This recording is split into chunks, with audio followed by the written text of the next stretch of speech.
What's up, everybody? I'm Bo from Brutal Commentary, and today I'm going to do my post-fight show for UFC Fight Night Perth. So this is, as you can see, kind of different than what I'm doing, at least background and all that stuff. As I said in my last video, I was in the process of moving, so I'm currently on the new location, however you want to describe it. So it's not the normal really good lighting, see the microphone, all that kind of stuff. I'm currently in the process of that. But the show must go on. As for this fight night, I mean, it was pretty early, so I had to rewatch the prelims, but I got to see the main card itself. The main card was awesome. First fight was a dud, absolute dud. But the rest of the fights afterwards were unbelievably fun. That main event, Carlos Prates, I got some stuff to say about him, man. He looked awesome. In terms of predictions, I did fantastic on this card. I have been slipping a bit. Like the Miami card, I didn't do so good. Okay, I did do, like, I got more wrong than right for the first time. I did good in Winnipeg, but then Sterling versus Zalal, I barely scraped by. But this one, I went 10-2 on my predictions, and a good number of them, I was right on the money. But that brings our total to 117 fights correct and 58 wrong. That's a good number, ladies and gentlemen, if I do say so myself. So how would I rate this card? I'd probably give it a solid 7 out of 10. I want to go 8, but some of the prelim fights just put me right back to sleep. There were some good finishes, and I think that main card is what ultimately saved it, in my opinion. But without further ado, let's do our post-fight show. Also note, I'm not going to make this as long, like I said, because I'm in the process of moving a lot of stuff, so forgive me if it's not as long as my normal ones. But starting off, Cody Steele defeated Dom Marfan via first round heel hook. I had thought in this fight Dom Marfan would do a lot better, especially since he's fought someone with a similar grappling-esque mindset. The difference was Cody Steele is more of a brawler, and he won't use his greatest weapons all the time. Now, in this case, we got to see Cody Steele use that elite grappling, and unfortunately, Dom Marfan made the mistake of simply playing the grappling game of Cody Steele. Cody Steele, instant takedown, and then from there worked. So you saw how quickly that guy passed to side control, very easy, got the shoulder pressure on. It's clear Cody Steele's a really good grappler. He's got a background in wrestling and jiu-jitsu, so I guess I shouldn't be too surprised. But still, the ease he got it was quick. And then when Dom Marfan was able to reverse, you saw the reversals from Cody Steele. Eventually, they get to like 50-50, and Marfan decides to play the heel hook game with an elite grappler. And he paid the price. He just simply made a stupid mistake. So now Cody Steele gets his first UFC win. He's 8-1. I do like his upside, and I remember I picked him against Ron Ju before I started this channel, but I still have some concerns. It's always going to be like a Kevin Holland situation. What version are we getting of Cody Steele? Because we just saw his best, and then last time he fought, we saw more or less his worst, right? Because that was his first loss. I think there's still some upside, don't get me wrong. It's just lightweight, man. It's just killers. Although I guess a good next opponent would be probably the loser of Nassim Salikhov versus Matheus Camilo. I know that fight's coming up in Baku. For Dom Marfan, I say another striker, just because he's fun, right? Dom Marfan has good striking, and I think if you give him a fellow striker, it should be entertaining. I'm not sure who off the top of my head. Maybe if the loser of Razi Ham versus, Tom Nolan, or maybe Mike Davis. So though, good job by Cody Steele. Moving up on the card, Jonathan McKelliff defeats Demba Gorimba via split decision. Now, I don't agree that it's a split decision, but I do agree that it was a bit close for comfort. I gave McKelliff's round 1 and 3, but Gorimbo did win the second. I don't know, this fight kind of showed me one thing that I'm very confident about. I think McKelliff is good. I don't think he's that good. Not yet, anyway. He is a bit slow on the feet. He doesn't have, like I said, the greatest striking defense. But his grappling is really good. And his offensive striking is really good. We saw that, but still, Grimbo, faster athlete of the two. I thought the better wrestler in most of the exchanges. But like I said, McKelliff was just simply on point offensively. That's what I think won him the fight. Still, though, I have my concerns for McKelliff, right? Especially at 170, this weight class is nothing but killers. Like, you tell me you put him against Ramiz Brahimaz, he ain't losing that fight? I mean, I think he could, to be honest. Do I think he could beat a Nikolai Vernatanikov? Sure. Do I think he could beat, a Phil Rowe if he was still on the roster? Sure. But against some of these other guys at 170, I mean, you got mind your P's and Q's. Now, where does he go? Because McKelliff is now 3-0 in the UFC. Two decisions, one finish. I still say, you got to slow cook this guy. So, I know I say Jeremiah Wells a lot, but he's also a good test. Maybe Vasquez, right?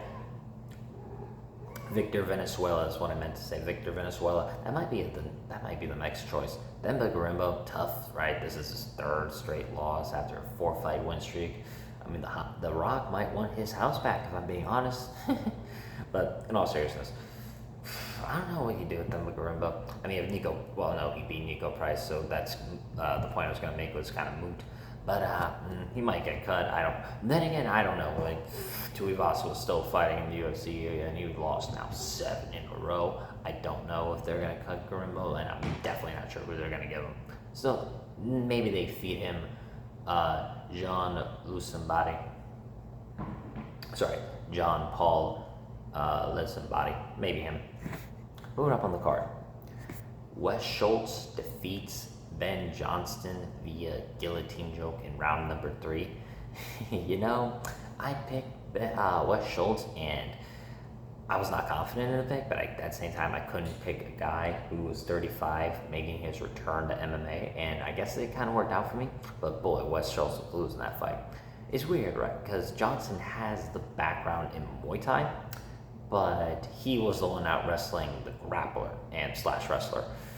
Honestly, Wes Schultz kind of got lucky, but Johnson, he got good takedowns, he had good control, but then he just kept leaving his neck exposed too many times, and eventually, Wes Schultz, part of the Gilly Goose Gang, it seems, snatched it up, fell to guard, and got the tap. Honestly, I don't think either of these guys are UFC level. This felt more like an LFA fight, if I'm being brutally honest. Brutal commentary. Like Wes Schultz, he's got good grappling, but his striking is pretty slow. He looks like he's moving underwater more times than not. And then Ben Johnson's he's a good coach for City Kickboxing. That's about it. I know he has a good Muay Thai background, but you didn't even really get to see it. He mostly wrestled in that fight. So I don't know. I don't think either of these guys should continue being in the UFC. I think they're both just going to get hurt, and I think both need to evolve their skills more. But if they are to continue fighting, I think Wes Schultz should fight, I think, a Dusko Todorovic, or I was going to say Ryan Gondra, but he's fighting Zach Reese. As for Ben Johnson, who do we give him? Maybe Jackson McVeigh. Hey, you could also give Wes Schultz Jackson McVeigh too. Maybe you just feed Ben Johnson to Dontel Mays. Maybe that works out. Still though, Wes Schultz got the win at the end of the day, so I'm happy about that. Moving up on the card. Colby Thickness defeats Vince Morales via unanimous decision. I'm kind of kicking myself for picking Vince Morales and realizing he's just simply not UFC level. It's a shame. But I'm also accurate in what I thought about Thickness, right? Thickness, his grappling is slick. He's slickness Thickness. His grappling is very good. You saw it in the first round. All those submission attempts, triangles, arm bars, back take, mount, etc. He had Thickness put on a great display of his grappling skill. That's easily his best skill set in MMA. But a lot of his other tools are just not there. His striking is awkward and slow. His wrestling isn't up to par.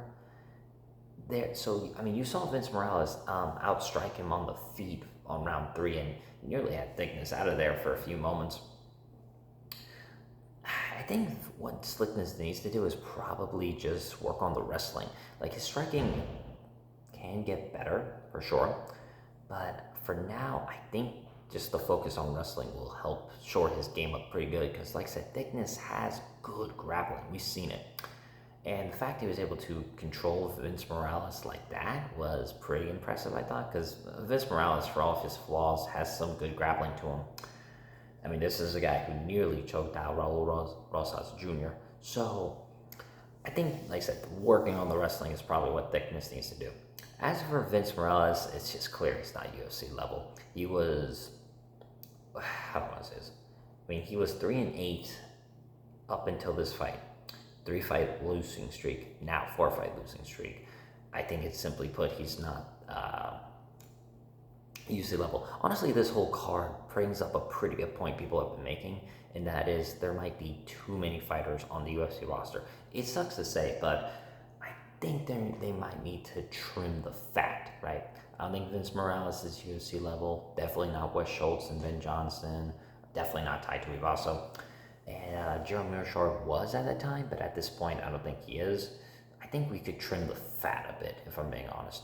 But still, at the end of the day, 2-fight win streak now for Colby Thickens. I just don't know who you give him that bantamweight because this weight class is just nothing but killers. You know, maybe, just maybe. I know Jakub Viklak is out of his fight with Marcus McGee. I'm not saying Thickness moves in on short notice. I think he'll get killed. But I'm thinking maybe Jakub Viklak or Mumin Gafarov are probably his next two matchups. So one of those two I can see working for him. Vince Morales, probably back to regional MMA, unfortunately. I mean, he's 16-11. I hate to say it like that, but I just don't think he's UFC level. Moving up on the card. Jacob Malkoun defeats Gerald Mearshart via unanimous decision. Boy, Malkoun nearly fumbled the bag on this one. First round, Malkoun had a few moments on the feet, clearly hurt Mearshart, but then he, for whatever reason, decides to take down Gerald Mearshart, and from there, Gerald Mearshart gets a guillotine, is able to reverse position, and then wins the entire round with top position.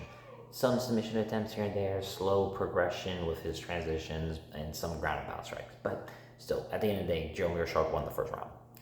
Then comes round two. Malkoun smartly decided not to wrestle, just used his boxing, and mostly just picked apart Mearshart from range.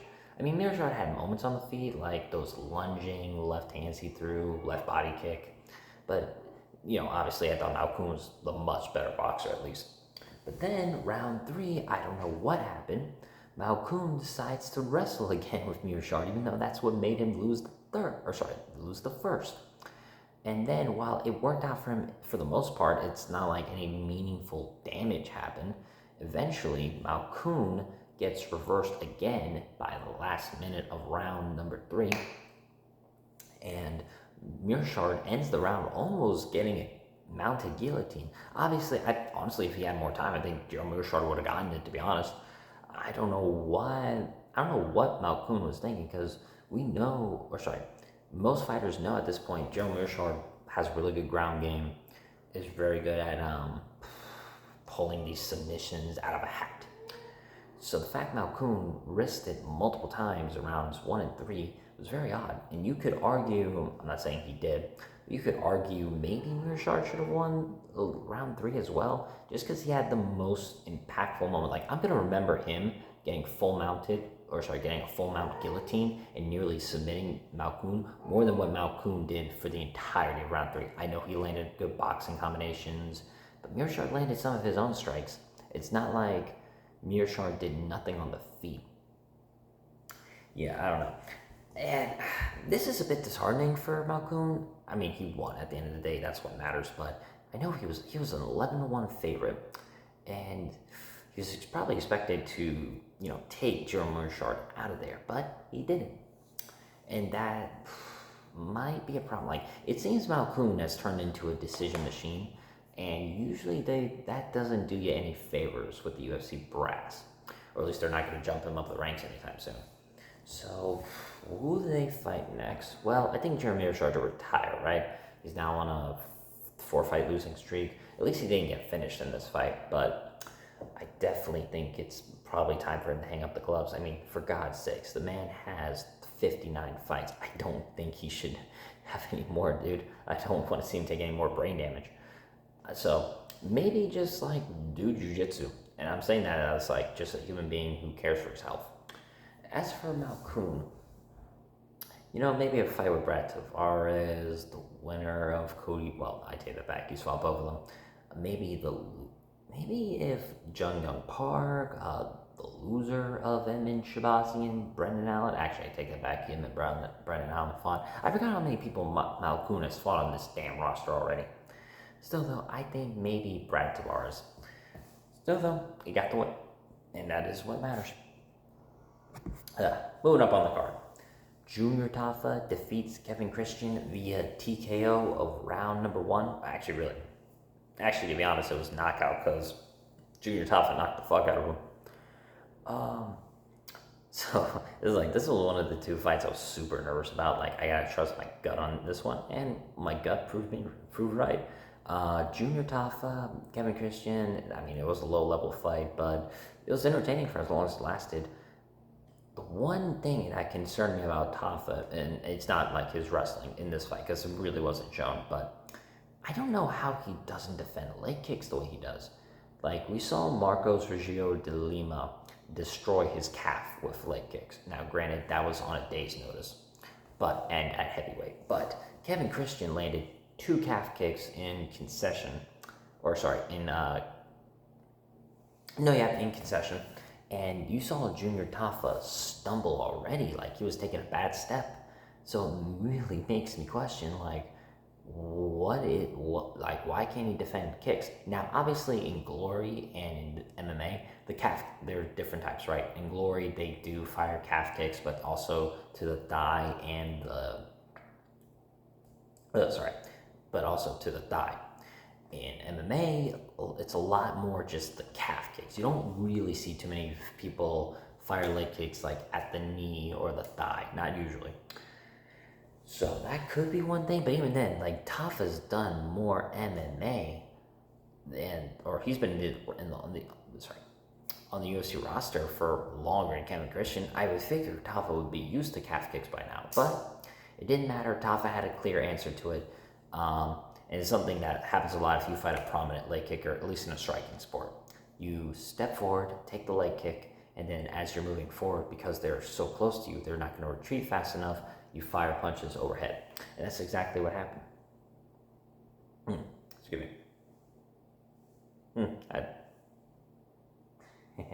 Ooh, sorry, I had to check. I feel like I'm on Paranormal Activity, but enough of the side tangent. My point being is, Junior Tafa was able to catch Kevin Christian, had him on baby deer legs. Christian went for a takedown. Tafa shucked him off, got to top position, and then rained down elbows from hell, or elbows. Eventually, they straight up knocked Kevin Christian out. It was not a TKO, it was a KO. He knocked him out bad. Now, Junior Tafa finally gets another win, but it's against probably the worst light heavyweight on the roster. There's some contention to that, but he arguably beat the worst light heavyweight on the roster. So, where do they go from here? I don't think Kevin Christian is UFC level either. I think he should be cut. And again, I'm brutal commentary. I gotta be brutally honest about my opinions. And I don't think Kevin Christian is UFC level. I don't think Junior Tafa is either, but he's now winning, so the UFC's not gonna cut him. So for Junior Tafa, I mean, damn, right? He's already lost like two goes. Could he fight? I mean, there's a possibility he fights like an Iwo Baranovsky. If Iwo loses to Billy Elikana, that's a possibility. I could also see a world where he fights Ivan Erslan, possibly. Granted, Ivan Erslan's fighting Tuco, and I think if Erslan loses to Tuco, they might cut him, so I'm not sure about that. I'm not sure who you give Junior Tafa, because if you give him another higher level guy, he's going to get smoked. So maybe Brent Sneebaro.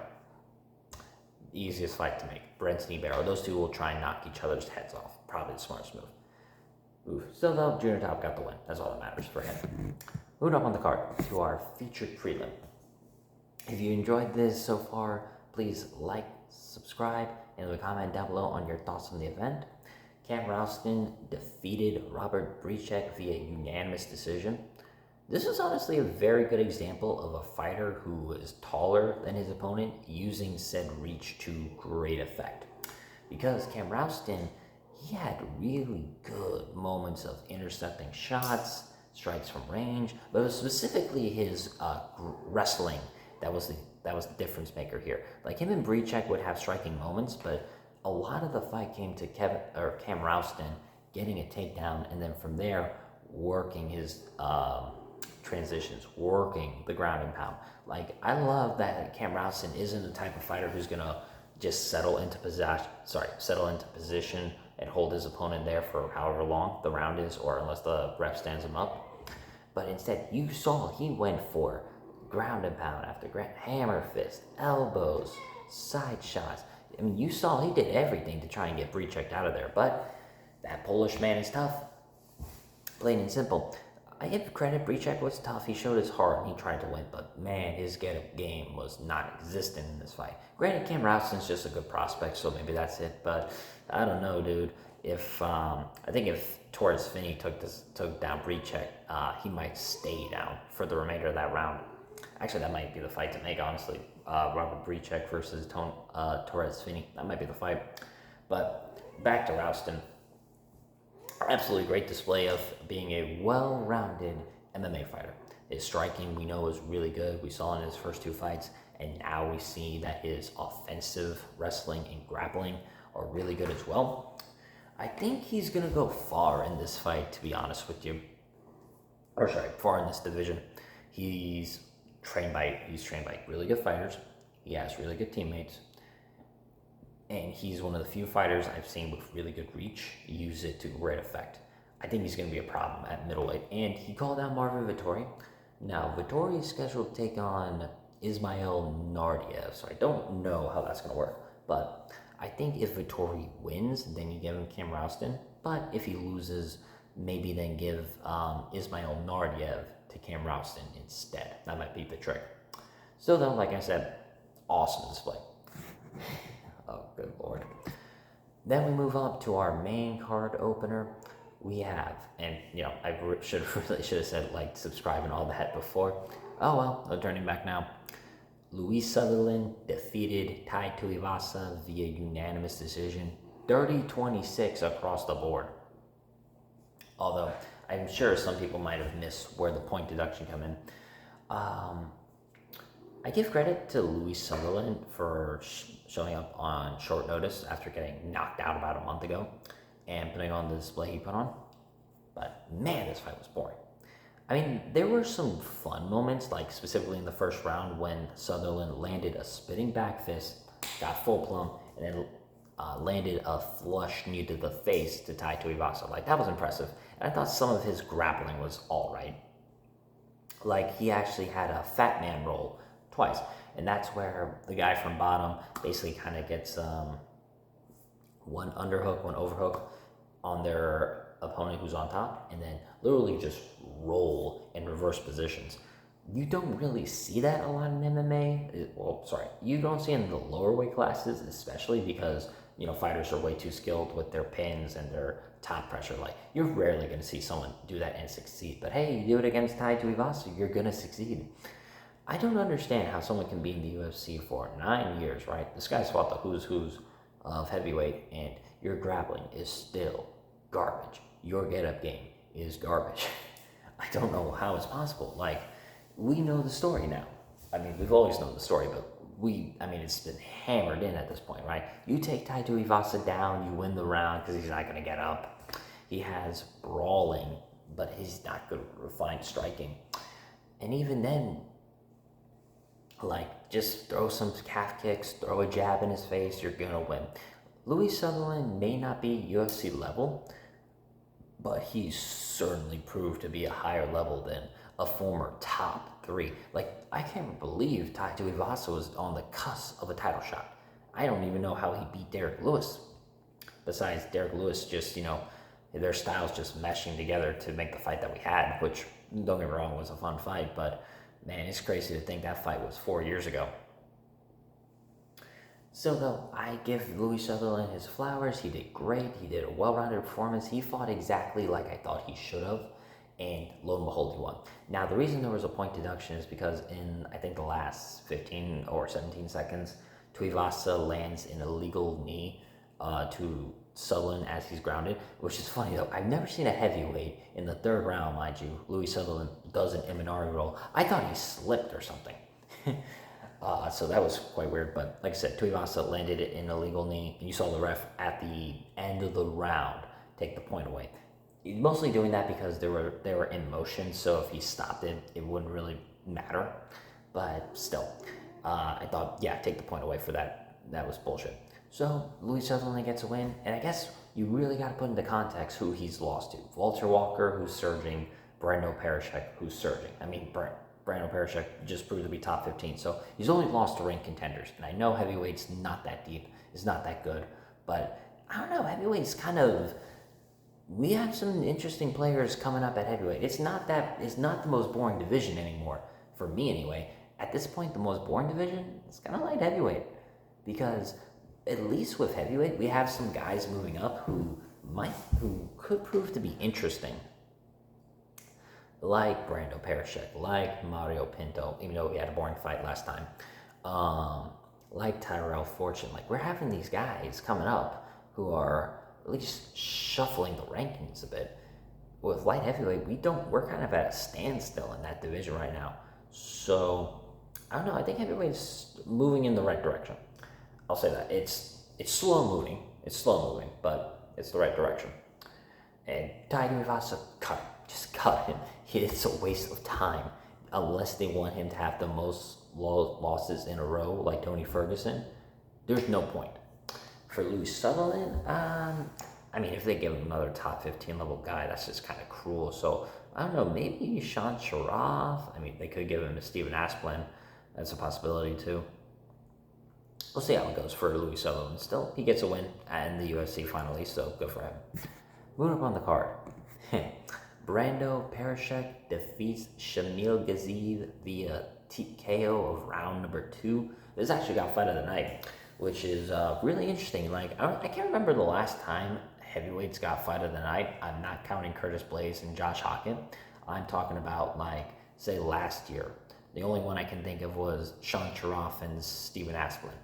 And then after that, no other heavyweights really got fight of the night. It's been a while since, like, we've had repeatedly good heavyweight fights to a degree, right? Were they the best fights? No. But, like, Sergey Spivak, Ante D'Elia was fun. Don't get me wrong. I erased Gelton Almeida and Rizwan Kuniev from my memory. But get the point I'm trying to make. Now, in this fight specifically, these two just came after each other looking to kill. Brando Perishek had great striking. Phenomenal distance, accuracy, and good power to him. Shamil was just a fucking zombie in that fight. He took so many bombs, and he did well for a degree. Like, he had landed some good shots himself, and he held tough for as long as he could. But eventually, all those shots wore down. His gas tank started to fail. That's like the biggest weakness of Gaziev is his conditioning, because multiple times you'll see him so tired, his mouth guard looks like it's going to fall off him if he breathes too hard. But at the end of the day, it was just Perishek was able to land the precise shots, and it was a good test, right? Because Perishek has yet to leave the first round in a UFC fight. And at least it's a good showing that, to him anyway, that these top 15 guys are not going to get out of there in the first round. So it'll be interesting to see how Perishek does after this. Does he change his approach? Does he try something new? I'm not sure. But he's now top 15 at heavyweight. So who are they going to give him next? I mean, they might give him another unranked guy because he only has 8 fights. I don't think they need to shoot him up and fight like the Sergey Spivaks or the Marcin Tybors, though I think you could knock out Marcin Tybor, I'll be real. Or the Kumievs, Fortunes. You see where I'm going with this. So maybe fight a fellow top 15 level guy. He might fight Mick Parkin. He might fight... I mean, could they give him Marcin Tybor? Probably. For Shamil Gaziev, this is a tough loss. You know, it's back-to-back knockout losses, but it's really only to really good guys, right? Perishek and Waldo Cortez Acosta. So it's not like it's a it's not like it's the biggest shame. So who does he fight next? I mean, he's gonna be unranked, so they might give him someone like, honestly, Garen McPat maybe. There's some other options, I suppose. I mean, he could fight Stephen Asplin, or he could fight like Vitor Petrino. So there's some options for Shamil Gaziev. It's not the end of the world, and this got fight of the night, so good, so great for both men.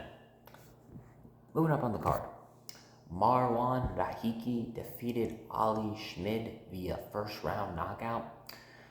This was a cakewalk, and honestly, it absolutely should be. You know, no disrespect to Ali Schmid, but this was very short notice against a really good prospect at the featherweight division.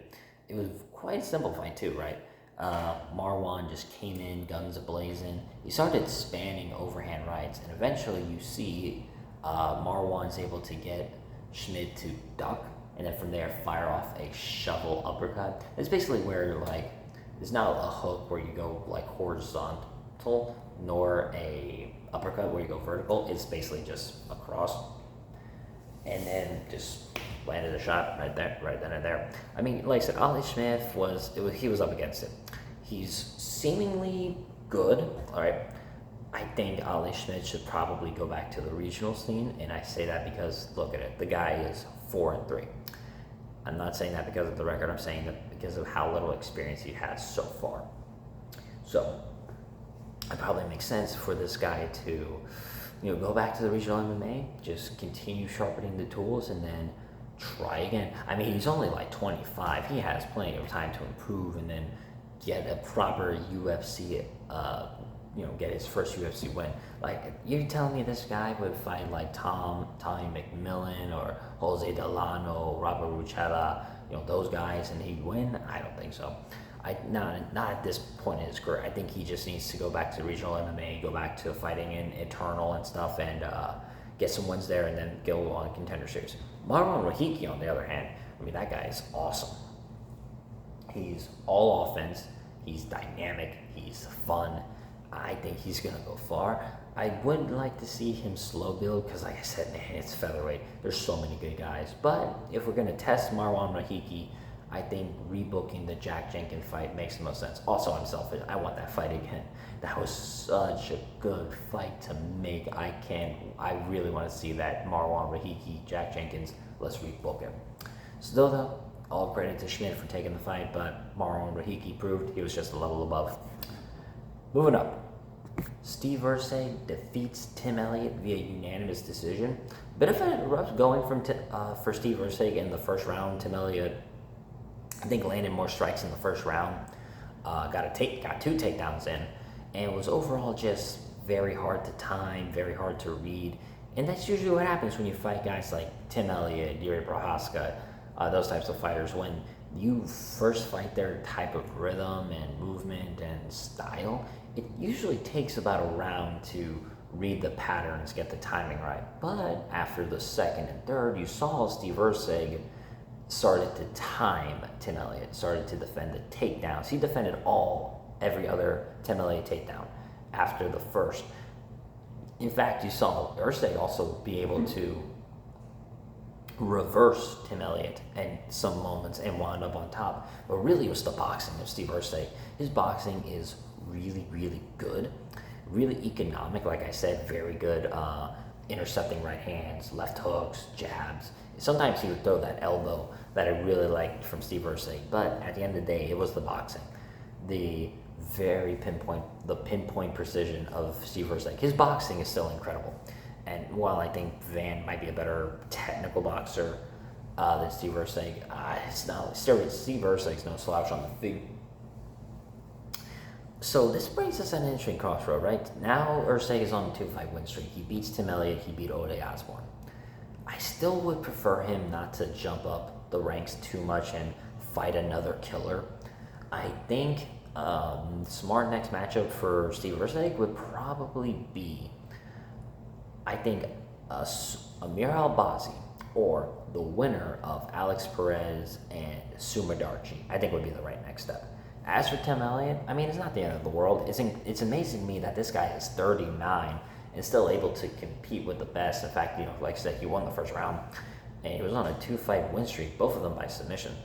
So Tim Elliott, I think if Alex Perez specifically loses to Sumadarchi, I think Tim Elliott should fight him. Does he fight someone unranked? That's a possibility. I mean, he could I could see Tim Elliott fighting the winner of Bruno Silva and Edgar Chavez. I could also see that for Tim Elliott as well. Still, though, happy for her sake. Moving up on the card. Quinlan Salkild defeats Beneil Dariush via first round knockout. A little bit of a scare, honestly, for me at first. Like, I think Dariush intercepted Salkild with a left hand. I can't remember if it was a hook or straight, but it dropped Salkild. It was like a flash knockout. And then from there, Dariush proceeds to go for a takedown and then, try and grind Salkild by the fence.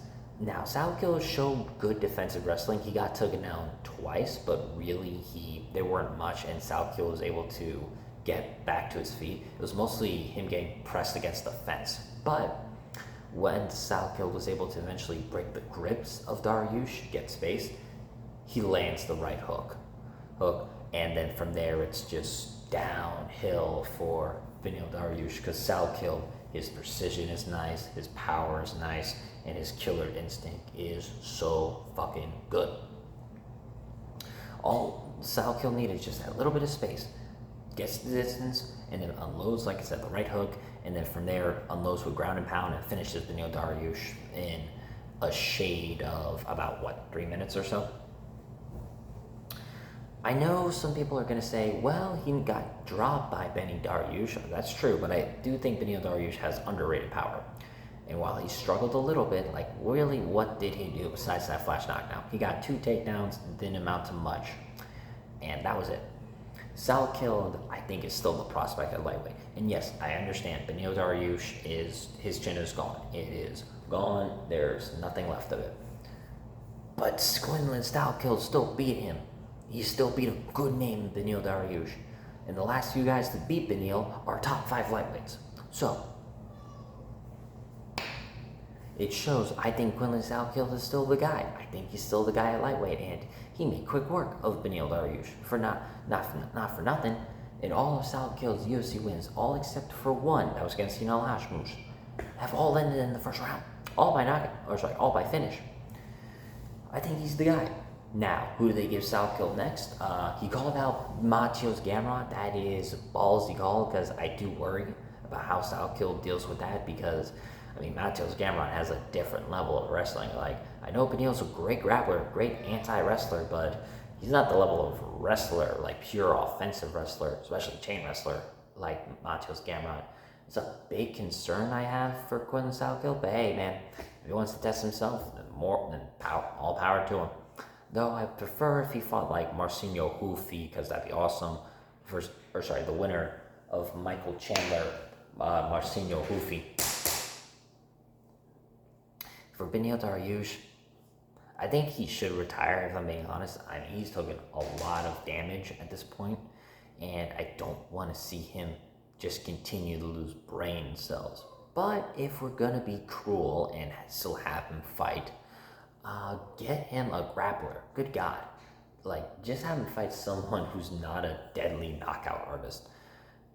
Maybe the winner of Grant Dawson, Mateusz Rebecki. I could see that. Thiago Moises. I mean, shoot, I could see a winner between Jared Gordon and Jim Miller. I know Dariush fought Jim Miller, but I wouldn't mind seeing a rematch at this point. So we'll see how that all works out. So though, I think Salkild's the guy. Moving up to our main event. Once again, if you'd enjoyed this video, like, subscribe, and leave a comment down below on your thoughts on the card and your thoughts on the matchup. But in our main event, Carlos Prates defeats Jack Della Maddalena via 3rd round TKO. My God. I think what I said is coming to fruition. I think not JDM, Carlos Prates is the best, or is the scariest knockout artist in welterweight division history. Like I said, I know there's some contenders, especially like pre-USADA, Johnny Hendricks, but I mean, come on, man. The way Prates was able to he's the first man in the UFC to knock out Leon Edwards, Jeff Neal, the Leech, and now the first man to ever finish Jack Della Maddalena via strikes. The way he's doing it, too, is so unprecedented. I might get some flack for saying this, but I don't think there is a single welterweight right now, especially at least in the top 15, who can beat Prates in a pure striking match. I know what everyone's going to say. Oh, what about Ian Gary? Well, here's the difference. Ian Gary wrestled a lot in that fight. It wasn't a pure striking match. It was an MMA fight where Gary smartly, mind you, I'm not taking any credit away from Gary. It was smart. He wrestled in that fight. It wasn't a pure striking fight. And not to mention, Prates nearly had him out of there in the fifth. But in pure striking, there's no wrestling, no grappling, none of that. I can't see a single welterweight who can beat this guy. His weapons are too good. Those the way he was able to hand fight with JDM and then fire off those knees were beautiful. That tomahawk elbow he landed in the second was beautiful. The head kicks, the body kicks, and oh my God, the calf kicks. I had said in my breakdown, those calf kicks are going to be a big problem for JDM. In fact, I think I got this fight down to a T. The way that Prates' range, his versatility, I thought the only way JDM was going to win was be in the pocket, boxing up, but he just couldn't get into the pocket without taking damage after damage. It really does show, though, it really does show a big weakness with JDM, and that is his offense is really limited in terms of the range. Now, we saw before against Islam how he got badly out-grappled and out-wrestled, but it's Islam Makhachev, who's easily probably the best wrestler in the UFC right now. But in terms of striking, JDM has a big weakness, and that is that his striking is limited in terms of range and in terms of weaponry. Now, his boxing's elite, and I still pick him to be like 7 and below, right? We're talking about all the welterweights, top 15. I think 7 and below are the weakest. I think JDM could beat them. But right now, the way the welterweight division looks, I can't see him beating Michael Morales without getting knocked out, or at least closing in on Michael Morales without getting hurt. Ian Gary, I think, would win because of the range and because he's more well-rounded. I just see JDM has that big weakness where he's got to learn to start being able to mix in his ranges. Still, I think he's elite, but we saw it, right? Prates was able to put on pretty much a clinic, right? The whole time, during this whole build-up, this fight was basically 50-50. The odds had it at about a pick-em. I know most people, like every single voting poll I saw on that fight, it was about 50-50 every time. And it turned out to be if the odds were accurate on this, it would have been like a 2-1, 3-1 favorite. It's just Prates has evolved. He is so much better than when he lost to Ian Gary. And even then, you gotta remember, that was short notice for both guys. I know Prates was in camp, but he had to wait basically 2 weeks or so before fighting Ian Gary in Kansas City. He's now so much better. I think honestly, Prates is probably my favorite fighting nerd. I just love his style so much. If you love striking and you love seeing guys who put a beating on his opponents, who knock them out in so many ways, who have so many good weapons, Prates is the guy to watch. Like I said, those knees could not miss. Those leg kicks, oh my God, they're so vicious. Of the 4 knockdowns he had on JDM, those 2 of them were by the leg kicks. His left hand is good. It's just there's so many weapons. I'm going to say that, like I said, I don't think there's a welterweight right now who could beat him in a pure striking match. I don't care how good they are. I don't care their skill sets. I mean, do I think Michael Morales will do it? No. Do I think Ian Gary in a pure striking match? No. And I don't care that he beat him. He had to mix in the wrestling. He knew he couldn't just strike with the guy. Ismael Bonfim, or sorry, Gabriel Bonfim. Fuck no. I don't think anybody beats him on the feet. Impure. Now again, there were some concerns, more specifically that one takedown JDM had in the first round. But I think Prates let him have it, if I'm being honest. Just at least that takedown. I know JDM got another in the second, but he got a little overzealous with the back take. That is some concerns, but without a doubt, Carlos Prates is next. I'm pretty sure it's going to be Ian Gary versus Islam Makhachev at UFC 330 in Philadelphia, which I'm super excited for that card in general, the Philadelphia card. I'm actually going to try and go to that live, but I digress. And I think whoever wins that fight afterwards is going to be Carlos Prates next. I think he deserves it.